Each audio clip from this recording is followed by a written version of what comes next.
Did you know that your arms affect your center of gravity, how fast you move your legs, your balance, and can add some serious power to your run? But maybe you're wondering, how do I actually use them the best way? Well, look no further, because in this video we'll cover just that. My name is Anna Legard Jensen. I've learned from the best coaches and fastest athletes in the world and studied this for over 20 years. This is my passion, and I'm so excited to share it with you. What coaches often forget to tell you when it comes to arm movement is that it totally depends on how fast you're running. If you're sprinting, your arm movement is going to be bigger than if you are running long distance, and it's going to look actually completely different. So we're going to cover both sprints and long distance today, because you're going to need both if you are a runner. And now make sure to follow along with me and test it out and feel it out for yourself, because that's the best way for your body to learn how to actually use these movements. So when sprinting, your arms are going to generate tons of force to your steps. So you don't want to miss using your arms.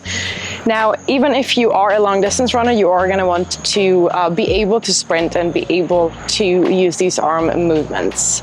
And your arms are going to follow the cadence of your step, or even turned around, you can impact the cadence of your steps. So how fast you're running and how your legs move with your arm movement.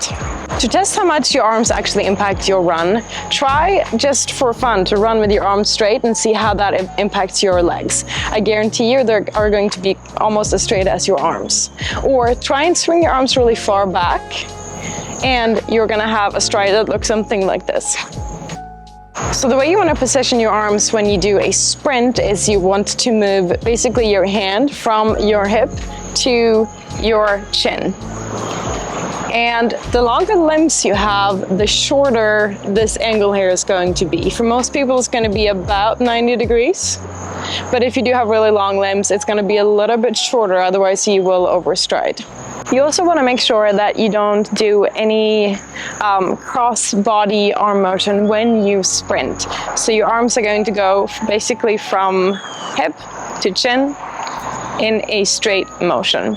It's okay if they move a little bit, but you don't want them to cross over your body. And the reason for that is when you sprint, you're going to have so much power and force in your arms that it's going to be really hard to keep your torso stable. So you would end up swinging from side to side, using so much energy to just keep you stable. So hip to chin and arms straight. So the power is not going to come from your actual arms, it's going to come from your shoulder area. So kind of like when a boxer or a fighter throws a punch, it's the same muscles that you're going to activate to make sure that your arms move forward. So punch from the shoulder, not from the actual arms. If you are one of my runners that tend to overstride, try and bring your arm a little bit closer to make this angle a little bit smaller, a little bit less, and see how that impacts where your foot actually lands. And here is a bonus tip. So when you run, especially when you sprint, you want to make sure that you are as relaxed as possible while getting the maximum muscle output.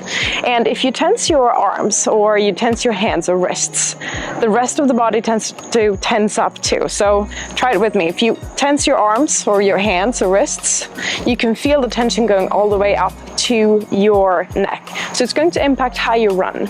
So try and get those wrists pretty soft. You still want them locked so they're not flailing, but try to have them really, really relaxed when you run, and see if that doesn't relax the rest of your body as well. So moving your arms when sprinting is going to be all about power. And then when you do longer distances, it's going to be about energy efficiency. You're still going to get some power from leveraging your arms, but here you really, really want to make sure that you don't get in the way of the natural movement, and that your arms actually help you move forward. It shouldn't feel like extra work. They should add to your run, not subtract from it.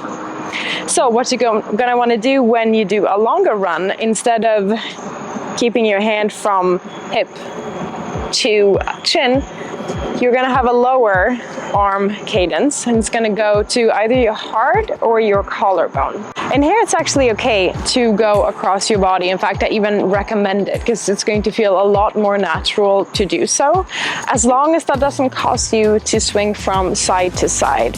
And you most likely won't, because you won't have the same amount of power in each arm stroke that you will as in sprinting. So you're probably going to be able to keep your upper body stable.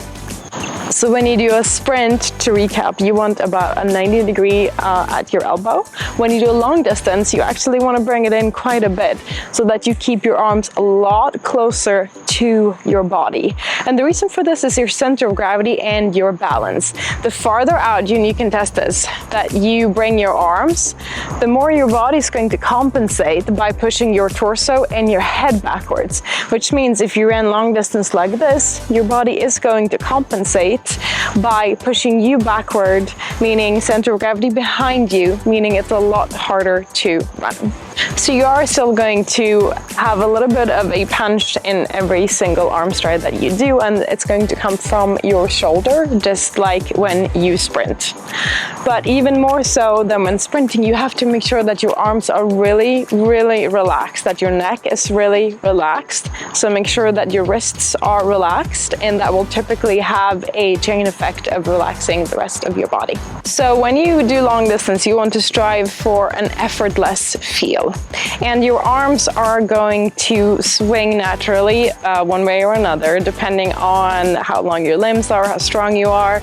So it's going to be different for each and every person. So when you test this out, make sure that you get into a position that feels the most natural to you and that feels the easiest. So to recap, your arm movement is going to look different if you do sprinting or if you do long distance. Sprinting, you're gonna have about 90 degree angle from hip to chin. Long distance, you're gonna do from hip to heart. And if you do anything in between, so say that you run 800 meters, which is essentially a really, really long, gruesome sprint, your arm movement is going to be somewhere in between those two extremes.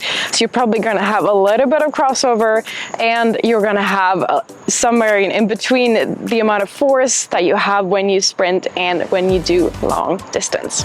So once you've tried this for yourself, let me know in the comments what worked for you, and let me know what other running related videos you would like to see. And I love hearing about your journey in the comments. I will catch you on the next one.